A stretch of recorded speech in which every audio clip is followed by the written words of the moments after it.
Echoes from the abyss, the Baltic's silent sentinel, the deep, dark waters of the Baltic Sea. They guard their secrets well.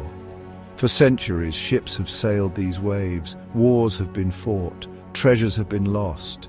But what if something else lies hidden? Something far older, far stranger.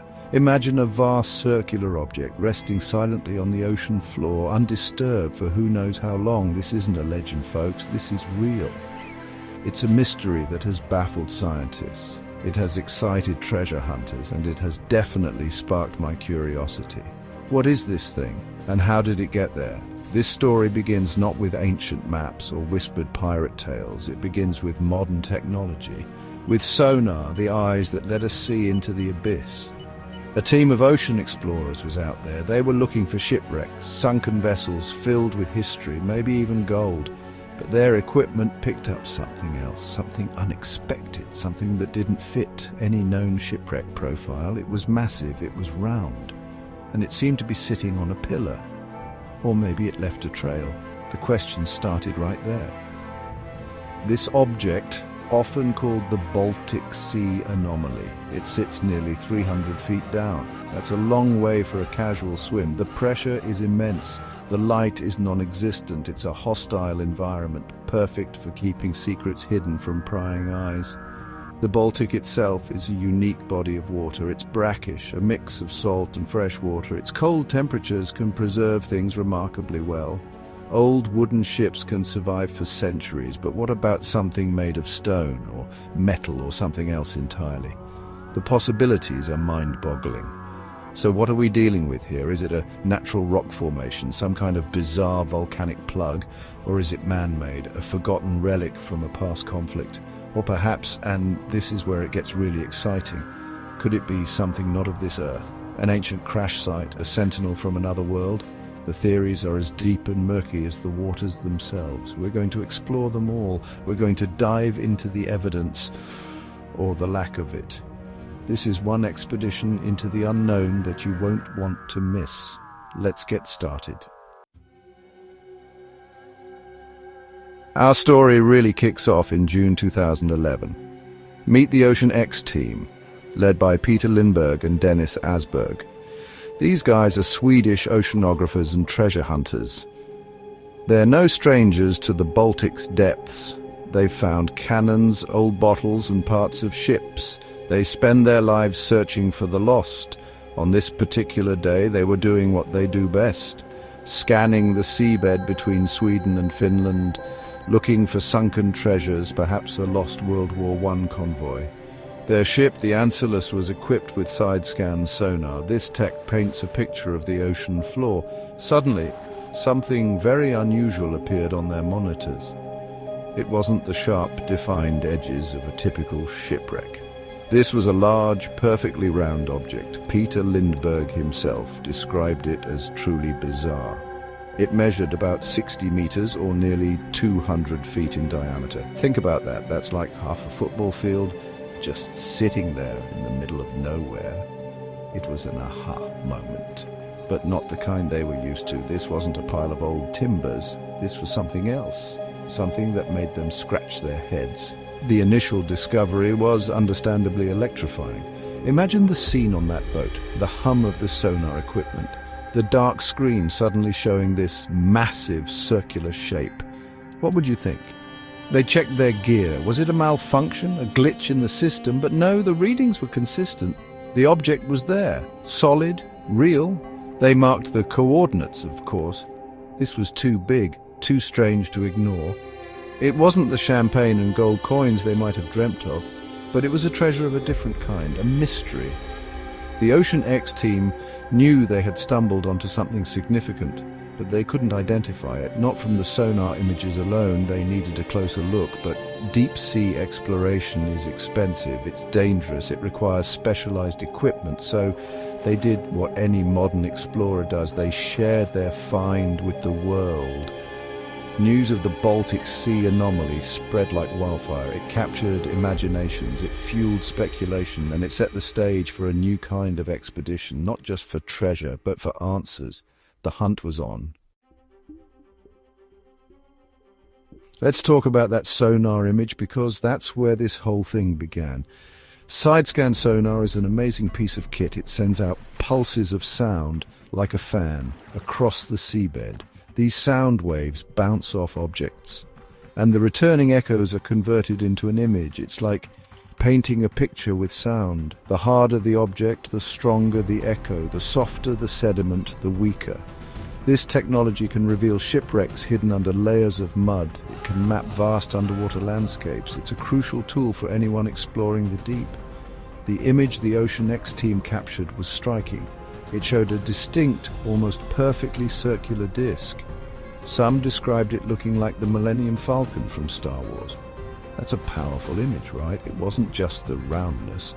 There were other features, what appeared to be a runway or a skid mark, stretching for about 300 meters or nearly 1,000 feet, leading up to the object, as if something had crash-landed or dragged itself along the seabed.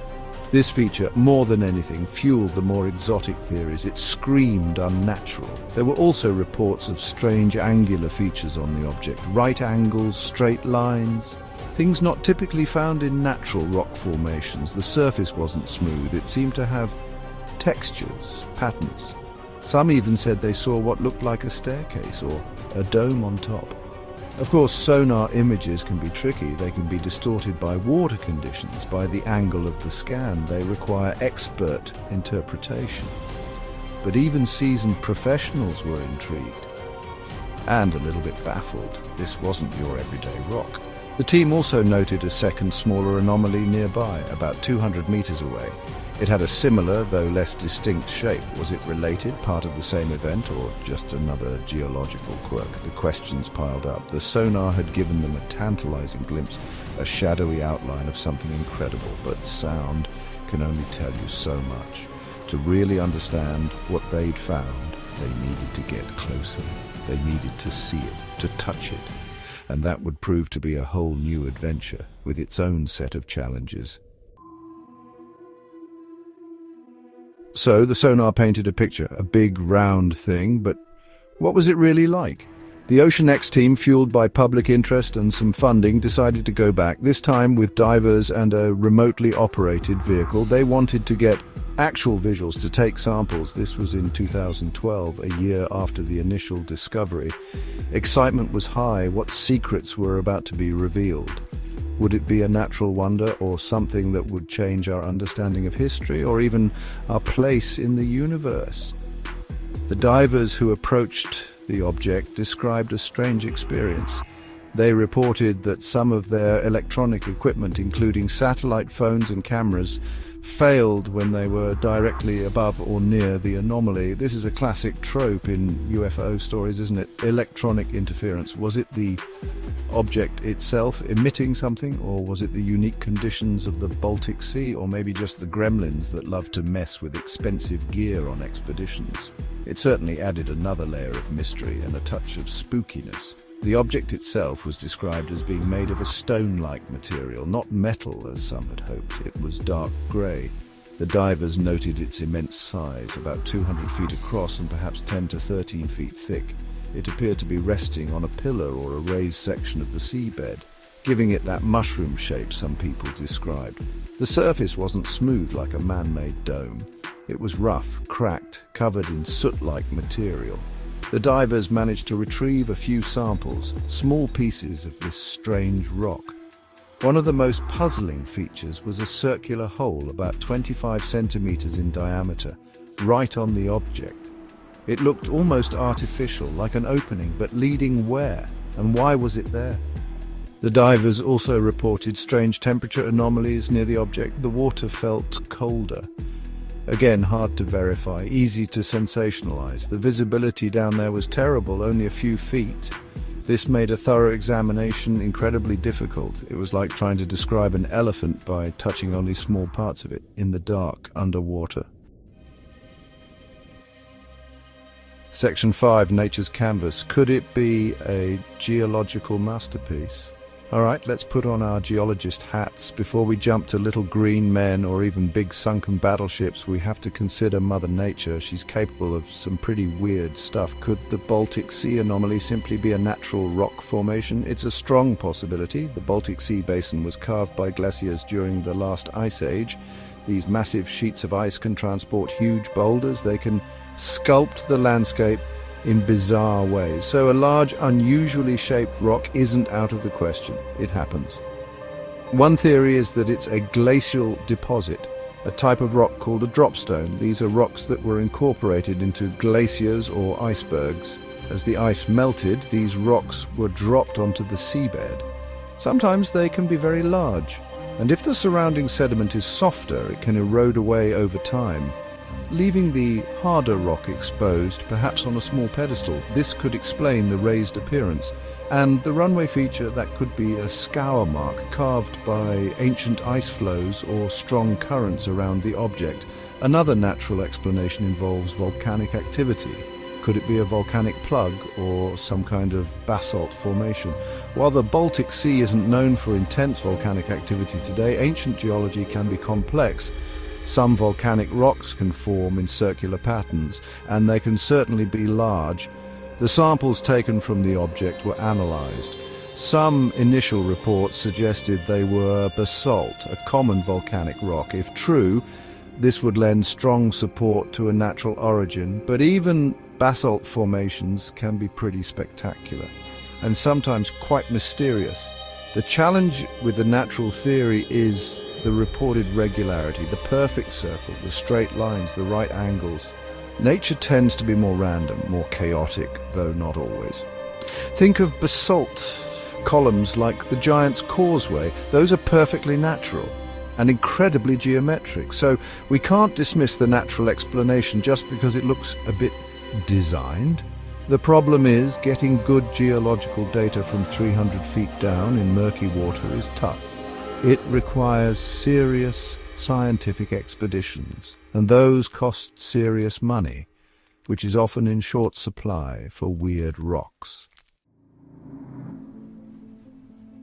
Section 6. Man's lost footprints, relics of war or forgotten cargo. Okay, so if it's not nature, what about us? Humans. We've been sailing the Baltic for thousands of years. We've fought wars here. We've built strange things. Could the anomaly be something man-made, something lost to the depths? This is a fascinating avenue to explore. The Baltic seabed is a graveyard of shipwrecks, from Viking longships to World War II U-boats. But this object doesn't look like any known ship. Its shape is all wrong. So if it's man-made, it's something else, something more unusual. One intriguing theory points to wartime relics. The Baltic Sea was a major theatre of operations in both world wars. Could this be some kind of anti-submarine device? A massive concrete or stone base for a listening post? Or a mooring for an anti-submarine net? Some of these structures were huge, and they were designed to be robust, to withstand the harsh marine environment. If abandoned and forgotten, they could now be encrusted with marine growth, disguised as a natural feature. The runway could be an anchor drag mark, or a trench dug for a cable. Another idea is that it's a lost piece of cargo, something that fell off a ship. But what kind of cargo would be a 200-foot circular stone object? That's a bit of a stretch, unless it was part of a larger structure being transported. Perhaps a piece of a lighthouse foundation or a prefabricated part of a coastal defense. It's hard to say. Without more information about its composition and construction, it's pure speculation. But the Baltic has surprised us before with what it keeps hidden. The main argument against a typical man-made structure is its apparent age. If the soot-like material is indeed soot from burning, that's interesting. But the rock itself, if it's truly ancient stone, makes recent human origin less likely. Unless it's an ancient human structure, something from a forgotten civilization. Now that's a thought. But again, we're hampered by a lack of clear data. The samples taken were small, and their analysis has been subject to debate. It's a frustrating puzzle. The pieces are there, but they're scattered and covered in mud. Section 7. Beyond our world, the extraterrestrial hypothesis. All right, let's go there. The theory that gets everyone talking. The one that makes the hair on the back of your neck stand up. Could the Baltic Sea anomaly be extraterrestrial, a crashed UFO, an alien probe? This is the stuff of science fiction. But sometimes reality is stranger than fiction. The circular shape is certainly reminiscent of classic flying saucer designs. The reported electronic interference near the object, that's a hallmark of many UFO encounters. Is it just a coincidence or something more? The runway or skid mark feature is particularly compelling for this theory. If something came screaming in from space, out of control, it might skid along the seabed before coming to a halt. This could create exactly the kind of track observed in the sonar images, and the object itself, the saucer, resting at the end of that track. It's a powerful visual. It fits the narrative perfectly. Proponents of this theory point to the unusual features, the straight lines, the right angles, the strange hole. Are these signs of intelligent design? Non-human design? Of course, extraordinary claims require extraordinary evidence. And right now, the evidence for an alien spacecraft is thin, very thin. The samples taken were reported to be rock, not exotic alloys, not unknown materials. But what if the main structure is something else, and the samples were just broken pieces from the surrounding area or a rocky outer shell? It's easy to let the imagination run wild, and the Baltic anomaly provides plenty of fuel for that fire.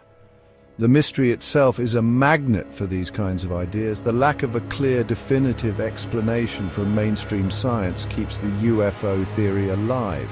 When experts can't agree or can't provide a simple answer, it leaves a vacuum, and that vacuum is often filled with more speculative, more exciting possibilities. It's human nature.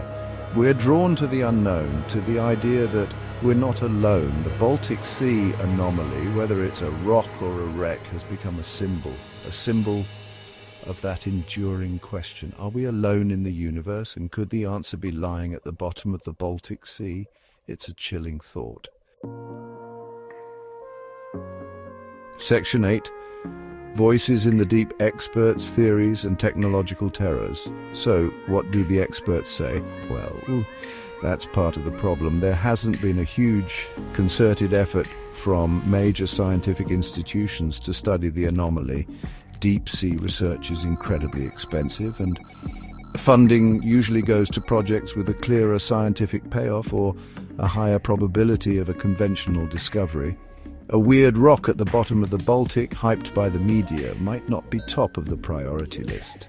This lack of mainstream engagement has allowed speculation to flourish. And it's created a bit of a vacuum. Some geologists, like Volker Bruchert from Stockholm University, have examined samples. He suggested they are simply rocks, basalts, sandstones and other common glacial deposits. He dismissed the more exotic theories, stating that the samples don't show anything unusual and that similar formations can be found elsewhere. This is the most sober scientific assessment, but it doesn't fully satisfy those who point to the very specific shape, or the strange sonar readings, or the reported equipment malfunctions. It feels too simple for such a dramatic discovery.